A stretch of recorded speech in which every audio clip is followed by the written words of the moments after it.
Vous avez peut-être un reptile comme animal de compagnie, c'est tendance, c'est à la mode?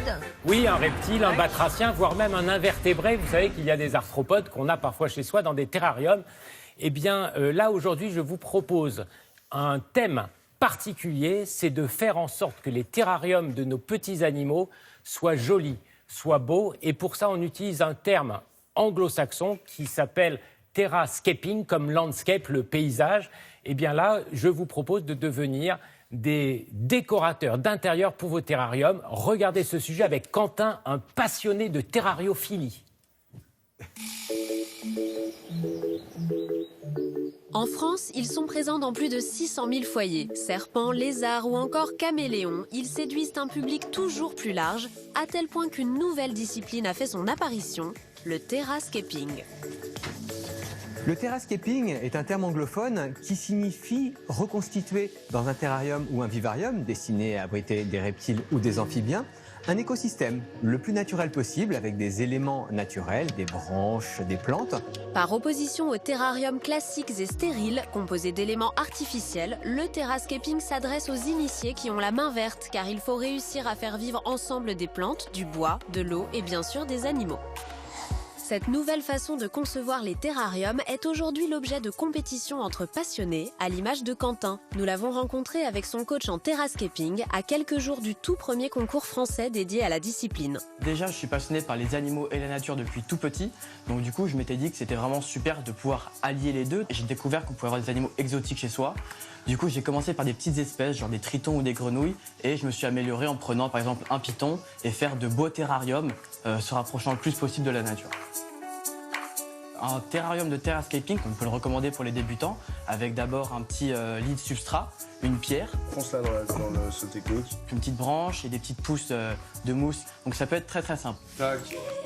Pour vous lancer, misez sur un petit terrarium car les grands modèles sont plus complexes à entretenir.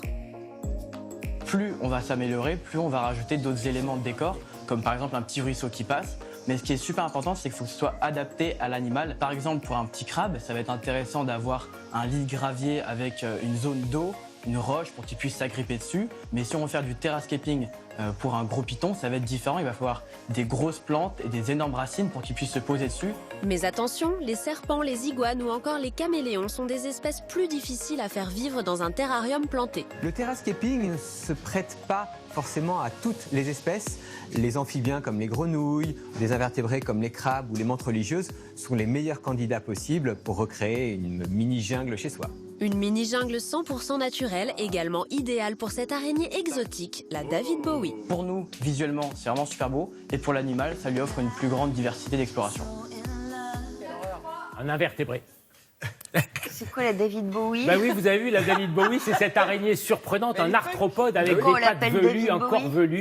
Bah, c'est comme ça, vous savez, on donne des noms. Il était tout sauf très velu. Non, c'est l'époque Ziggy. Alors, aujourd'hui, je C'est vous l'époque propose Ziggy. un animal qui n'est pas velu, qui est venu sur notre plateau.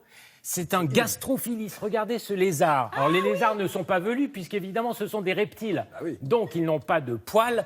Eh bien, ce petit lézard qui est là, regardez-le sur sa feuille. Il est majestueux, il est content, parce que vous voyez, il est sur une feuille qui a été humidifiée, simplement avec un petit vaporisateur. Il est avec des vraies plantes. Pas des plantes en plastique, pas des plantes artificielles.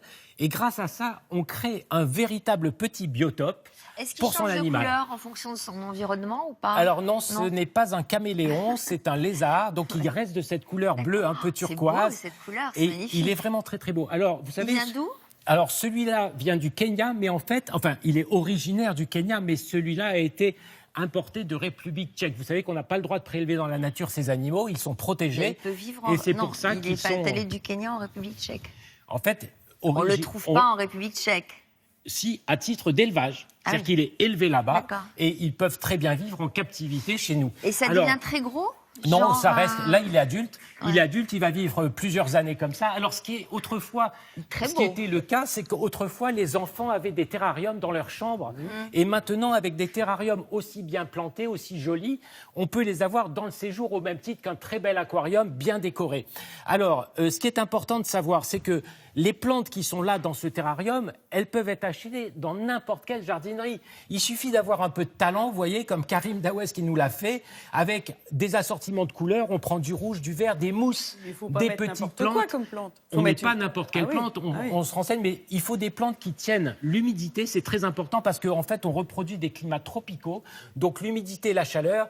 Évidemment, on a des éclairages spéciaux qui permettent d'avoir... Ça coûte cher quand même. Un ensemble comme celui-ci, décoré comme celui-ci, il faut compter quel budget? Je dirais qu'avec, en tout, la totalité, à peu près avec 300 €, vous avez tout. Vous avez les animaux, le décor et le terrarium. D'accord. Et donc, c'est quelque chose qui est charmant, qui détend. Et ça demande beaucoup d'entretien?